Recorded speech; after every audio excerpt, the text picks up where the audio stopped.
నన్ను land mafia అంటున్నారు. కానీ నిజంగా ల్యాండ్ మాఫియా వాళ్ళ కంపెనీనే అని చెప్పడానికి సజీవ సాక్ష్యం ఇక్కడ చూడండి.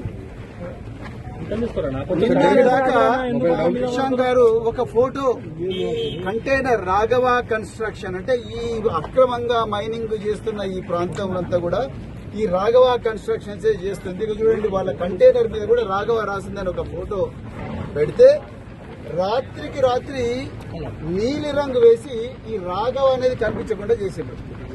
చూడండి ఇప్పుడు ఆయన కృష్ణ గారు మొత్తం తుడుస్తున్నారు.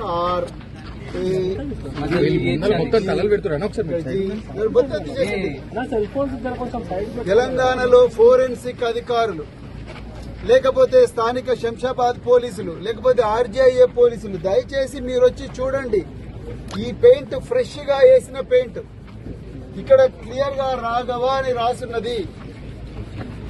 మొత్తం కూడా పెయింట్ పడున్నది. అయ్యా పొంగులేటి శ్రీనివాసరెడ్డి గారు మీరు తప్పు చేయకపోతే రాత్రి దీని రాఘవ మీద బ్లూ పెయింట్ నీలి రంగు కలర్ వేయాల్సిన అవసరం ఏమున్నది? ఈ రోజు ఈ క్రషర్ బంద్ చేయాల్సిన అవసరం ఏమున్నది?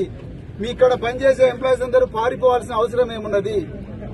ముమ్మాటికి మీరు తప్పు చేసిండ్రు. తెలంగాణ ప్రజలారా, ఈ పొంగులేటి శ్రీనివాసరెడ్డి గారు ఖమ్మంలో ఏ విధంగా అయితే వేలాది మంది పేదల నివాసం ఉంటే చిన్న చిన్న ఇండ్లను కూలగొట్టి వాళ్ళను రోడ్డు మీద పడేసిన పొంగులేటి శ్రీనివాసరెడ్డి గారు ఇక్కడ ఘోరంగా దోపిడీ చేస్తా ఉన్నట్టు దానికి సజీవ సాక్ష్యమే ఈ కంటైనర్.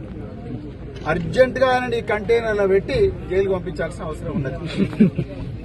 శ్రీనివాసరెడ్డి గారు మీకు ఏ మాత్రం కూడా నైతిక విలువలున్నా అర్జెంట్ గా మీరు రాజీనామా చెయ్యండి. లేకపోతే ఈ రాఘవ కన్స్ట్రక్షన్ అది కాదు, ఇది ప్రజలకు దారాదత్తం చేస్తుందని చెప్పండి. జై తెలంగాణ.